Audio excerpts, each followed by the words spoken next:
1969 fue un año decisivo en la historia argentina porque marcó el comienzo de la resistencia popular contra el gobierno militar del general Onganía y dio inicio a un proceso de radicalización política de una parte importante de la sociedad argentina. Es decir, mucha gente empezó a pensar que el país debía sufrir una transformación profunda para volverse un lugar igualitario y justo. El ícono, el símbolo de este año, fue el Cordobazo, una gran pueblada de miles de trabajadores, estudiantes y vecinos de la ciudad de Córdoba en contra de distintas medidas del gobierno militar que se había instaurado en 1966 a través de un golpe de Estado encabezado por Onganía y que se autodenominó Revolución Argentina. Esta nueva dictadura militar, a diferencia de anteriores, buscó perpetuarse en el poder, terminar con los conflictos obreros y tuvo un carácter mucho más represivo que sus antecesoras. Prohibió los partidos políticos, cerró los sindicatos y en un momento pareció triunfar, hasta que surgieron nuevas formas de expresión popular. A comienzos de mayo de 1969, el gobierno militar decretó la abolición del sábado inglés, es decir, de que los sábados se trabajara media jornada nada más. Esto generó una serie de protestas obreras en todo el país. En Córdoba, que era una ciudad industrial, hubo un paro y hubo además movilizaciones en Corrientes y en Rosario, que terminaron con represión y con 3 jóvenes muertos por la policía. Esto a su vez generó más protestas en todo el país y la CGT convocó un paro nacional para el 29 de mayo. Ese día, en Córdoba, los dirigentes sindicales Agustín Tosco, Elpidio Torres y Atilio López encabezaron una gran concentración hacia el centro de la ciudad que terminó en enfrentamientos con la policía. Los vecinos empezaron a auxiliar a los manifestantes que contraatacaron y obligaron a la policía a retroceder. Durante horas, en todo ese día, los obreros y los estudiantes se apoderaron de la ciudad y combatieron contra las fuerzas represivas que solo pudieron vencer a la noche con la llegada de refuerzos militares. En realidad, durante 3 días más hubo enfrentamientos hasta que finalmente los soldados controlaron completamente la ciudad. El gobierno de Onganía mandó a apresar a varios dirigentes sindicales, entre ellos Tosco, pero sin embargo quedó muy debilitado y al año siguiente el presidente tuvo que renunciar. Nos aplicaron rigurosa y consecuentemente una violencia que hizo correr nuestra sangre de estudiantes. La disposición nueva de un continente de América. Liberación nacional, socialismo y revolución fueron las consignas que levantaron obreros, universitarios y sectores medios, iniciando este proceso de radicalización política que se vio influido por las trayectorias tanto de Ernesto Che Guevara como de Camilo Torres, el cura guerrillero muerto en Colombia. En la denuncia de la injusticia social y el autoritarismo militar, se fue formando una mentalidad revolucionaria que apostaba a las armas y a la violencia como un camino para transformar la sociedad. En 1967 se crearon las Fuerzas Armadas Revolucionarias de ideología marxista-leninista y también las Fuerzas Armadas Peronistas que estaban vinculadas al peronismo revolucionario. Para 1970 nacieron las organizaciones que marcarían esa década: el Ejército Revolucionario del Pueblo, el ERP, que venía del marxismo trotskista, y la organización Montoneros, que se consideraban los soldados de Perón, es decir, este brazo armado del peronismo.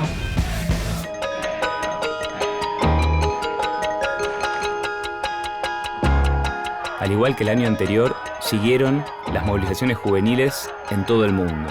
En particular en Francia, fue un año donde siguió repercutiendo la gran movilización del Mayo francés de 1968, lo cual terminó con el gobierno de Gaulle. Los estudiantes en la España franquista, en esa España dictatorial, también protagonizaron fuertes resistencias. Franco, para resistir estos embates, dictó la ley marcial, cerró la universidad, encarceló a cientos de estudiantes que protestaban contra sus medidas autoritarias. Al mismo tiempo que se daban las movilizaciones en todo el mundo, Nueva York volvía a ser centro de un nuevo conflicto que se dio por los famosos disturbios de Stonewall. Stonewall era un bar en Manhattan, un bar gay, en el cual los miembros de esa comunidad fueron reprimidos, resistieron la represión policial y dieron un punto fundamental en la lucha por los derechos civiles de gays y lesbianas. También en Estados Unidos eran muy importantes en ese año las movilizaciones contra la participación de su país en la guerra de Vietnam. El movimiento pacifista cobraba cada vez más protagonismo en la vida de ese país. Iba a llevar unos años después a forzar el retiro de Estados Unidos, además teniendo que resistir la fuerte resistencia vietnamita. Ese mismo año, por otra parte, se produjo un hecho fundamental en la carrera espacial. Se produjo por primera vez la llegada de una misión tripulada a la Luna. Neil Armstrong, en la madrugada del 21 de julio de 1969, fue el primer ser humano que pudo posar un pie sobre la Luna. Roger, the EVA is progressing beautifully. They've got the flag up now, and you can see the stars and stripes on the lunar ticket.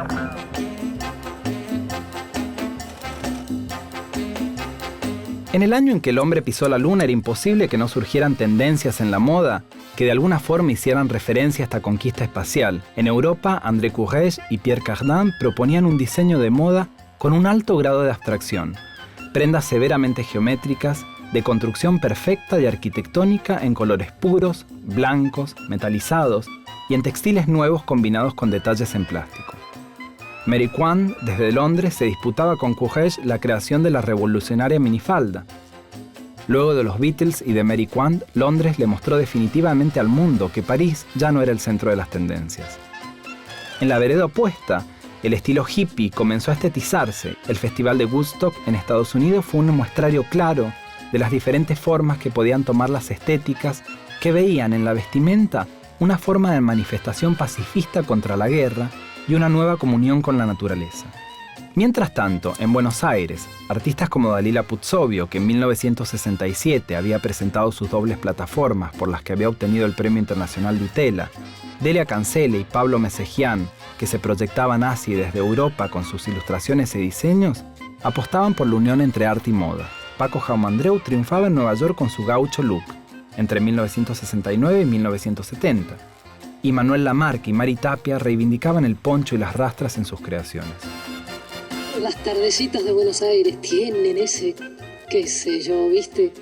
Salgo de casa por Arenales. En 1969 se compone Balada por un loco, cuyos autores son Astor Piazzolla y Horacio Ferrer. Se va a estrenar en el marco del Festival de Buenos Aires de la Canción y la Danza. La va a cantar Amelita Baltaro. La canción genera una conmoción en el público, que se encuentra dividido. Para algunos, eso no es tango. Sin embargo, el jurado la declara vencedora del certamen. Los organizadores, temerosos de la reacción del público, deciden organizar una elección entre los asistentes para elegir a la ganadora. Así triunfa el tango hasta el último tren. Es que para muchos, Piazzolla está traicionando el tango. Está yendo mucho más allá de lo que el género permite. Sin embargo, para los músicos del tango, no hay duda de que Piazzolla representa la mejor tradición del tango. Así poco después, Roberto Goyeneche graba una nueva versión de Balada para un loco que comienza a transformarse poco a poco en todo un símbolo de la modernidad cultural que se desarrolla por aquellos años en el país.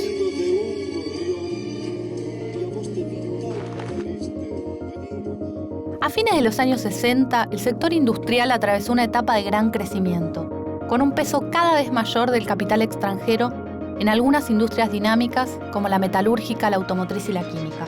A pesar de los intentos de profundizar la industrialización después del derrocamiento de Perón, hasta 1964 el crecimiento industrial había atravesado momentos de alza, pero que sin embargo habían sido seguidos por caídas en términos absolutos, porque los ingresos de las exportaciones no alcanzaban para sostener las importaciones necesarias para el desarrollo industrial. Sin embargo, entre el 64 y el 74 se verificó un crecimiento sin pausa del sector industrial, a tasas muy altas para el periodo, en torno al 5% anual. Por lo tanto, el sector industrial en general y algunas actividades en particular adquirieron en esta etapa una importancia estratégica por su papel en la evolución de la economía en su conjunto.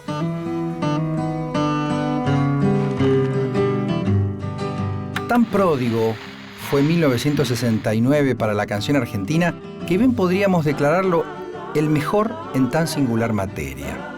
Alfonsina y el mar, Muchacha ojos de papel, Balada para un loco, Canción con todos, El viejo Matías, La marcha de la bronca, Valderrama, Avellaneda Blues, todas canciones del 69.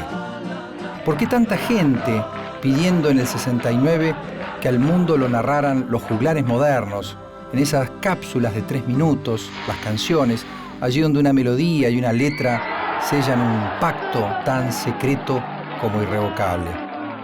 En efecto, algo, mucho tal vez, pasó con las canciones en 1969 y venía pasando desde un tiempo antes. Unos pocos años antes, por ejemplo, María Elena Walsh había convocado a los niños con sus canciones para mirar. Desde el folclore, la canción parecía ser un artefacto de vastas posibilidades estéticas y políticas, un modo melodioso de ayudar a cambiar el mundo. ¿O acaso no fue ese año, 1969, que nos llegaron a nosotros los argentinos noticias de un tal Joan Manuel Serrat, juglar catalán, que además de escribir sus propias y muy bellas canciones, tenía la osadía de ponerles música a poemas de Antonio Machado y Miguel Hernández? Pero lo nuestro es pasar haciendo caminos. El Cordobazo fue un recordatorio de que la acción popular podía provocar grandes consecuencias y tuvo mucho impacto en la época. Impulsó la formación de organizaciones juveniles con nuevas formas de lucha, como el uso de armas o la apelación a la violencia para hacer política, que también estaba impulsada por el triunfo de la Revolución Cubana 10 años antes y por la figura del Che Guevara, asesinado en 1967. Otro efecto del Cordobazo fue el reforzamiento de lo que se llamó el sindicalismo clasista, sobre todo en Córdoba, que decía que había que defender la independencia de clase de los trabajadores y luchaba por el socialismo. En general hubo un proceso de izquierdización en todo el país. Aparecieron una serie de levantamientos entre el 69 y 1972 que recibieron el nombre de ASOS, el Choconazo, el Rosariazo, el Viborazo, y también hubo movilizaciones populares en Mendoza, en Trelew, en Rawson, entre otros lugares de la Argentina. Por todo esto, 1969 fue un año decisivo. Inició una radicalización militante y un giro hacia la izquierda. A partir de ahí hubo un nuevo ciclo de levantamientos populares en los cuales el socialismo se volvió un horizonte posible. Y para muchos, la violencia política pasó a ser vista como algo legítimo.